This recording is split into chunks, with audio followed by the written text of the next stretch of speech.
Bonjour, je suis Dr Yao Mathurin, directeur de l'Institut canadien de management ICM. Nous allons faire un module sur le circuit de communication dans un projet. Quand on fait un projet, quel est le circuit de communication? Alors, donc il faut savoir que le but de la communication dans le cadre d'un projet, c'est d'informer. On va informer les parties prenantes sur nos plans d'action, la mise en œuvre des activités, les activités qui seront mises en œuvre et le chronogramme et la mise en œuvre de ces activités-là, les différents indicateurs que nous allons mesurer dans le cadre de ce projet. Nous allons définir les différents indicateurs et communiquer la définition de ces indicateurs-là aux partenaires, parties prenantes, et comment est-ce que nous allons faire aussi la mesure de ces indicateurs. Le budget aussi, nous allons informer nos différentes parties prenantes sur le budget, sur l'exécution budgétaire que nous allons faire et sur les montants que nous allons utiliser dans le cadre de ce projet. Il y a d'autres ressources aussi qui vont faire part d'une communication avec les différentes parties prenantes qui sont essentiellement les ressources matérielles et les ressources humaines. Le deuxième aspect dans la communication d'un projet, c'est de pouvoir faire un échange, de pouvoir faire des échanges. Je veux dire échanger sur les différents succès que nous obtenons, les défis que nous avons et les besoins auxquels nous faisons face dans le cadre du projet. Et aussi, dans ces échanges-là, on en profitera pour voir un peu quelles sont les opportunités qui peuvent se présenter à nous dans le cadre de ce projet-là. Le troisième aspect, ce serait donc que la communication permet de renforcer le sentiment d'appartenance au projet entre les différentes parties prenantes et puis aussi de renforcer les acquis que nous avons déjà dans ce projet-là. Alors, donc dans la communication, dans la gestion de la communication, le chef de projet joue un rôle essentiel. Il devrait pouvoir, dans le cadre de son activité, et pouvoir gérer la communication avec le siège de l'organisation, puisque l'organisation, puisque le chef de projet, son équipe dépendent de l'organisation, donc il doit complètement et de façon régulière avoir une communication avec le siège de l'organisation sur les différents aspects du projet, sur l'exécution des activités, l'exécution financière, les demandes de fonds, et les bilans qui se font de façon semestrielle, trimestrielle, semestrielle et puis annuelle. En tout cas, communiquer avec le siège pour les informer sur ces différents aspects-là. Et cette communication-là soit se fait par voie, soit Internet, soit téléphone, ou alors par voie de présence. Le chef de projet pourrait éventuellement aller au siège pour aller rencontrer les différents membres, ou alors communiquer avec eux de façon régulière par Internet.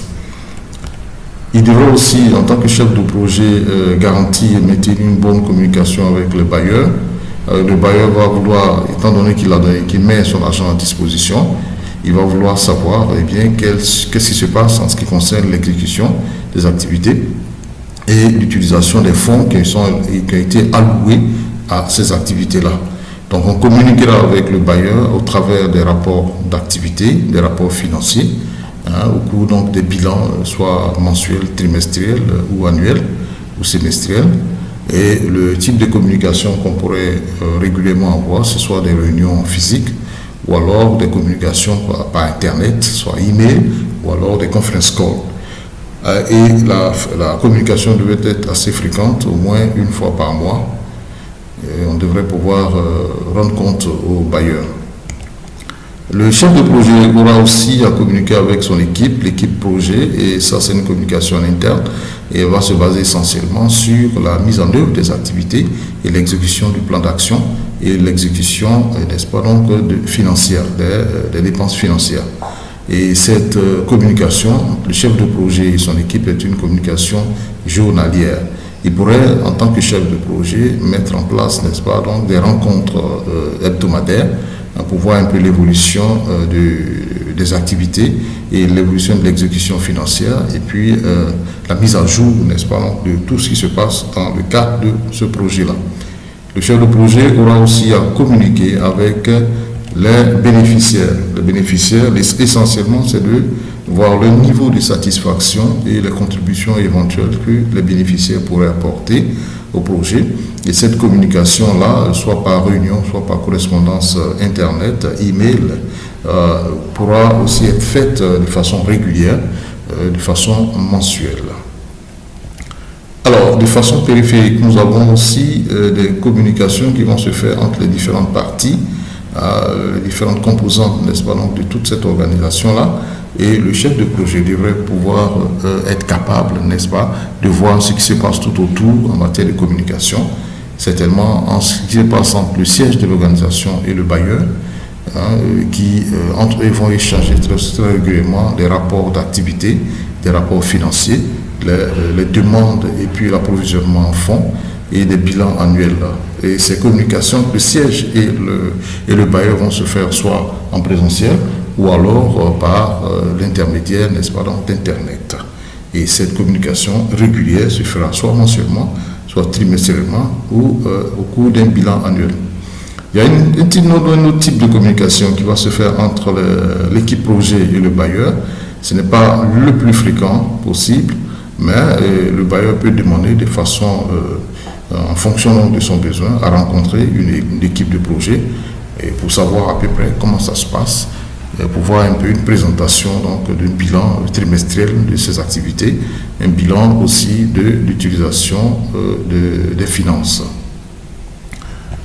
Autre type de communication qui pourrait aussi avoir lieu, que le chef de projet devrait surveiller, c'est la communication des bénéficiaires et l'équipe de projet. Eh bien, ici, c'est une communication qui va aller dans le sens à savoir comment les activités sont mises en œuvre régulièrement et quelle est la satisfaction aussi des bénéficiaires et la surveillance que le chef de projet pourrait faire de l'exécution des activités en direction des bénéficiaires, de sorte à pouvoir donner son point de vue et à pouvoir demander des améliorations possibles. Le dernier type de communication, c'est celle qui va se passer entre les bénéficiaires et le siège de l'organisation.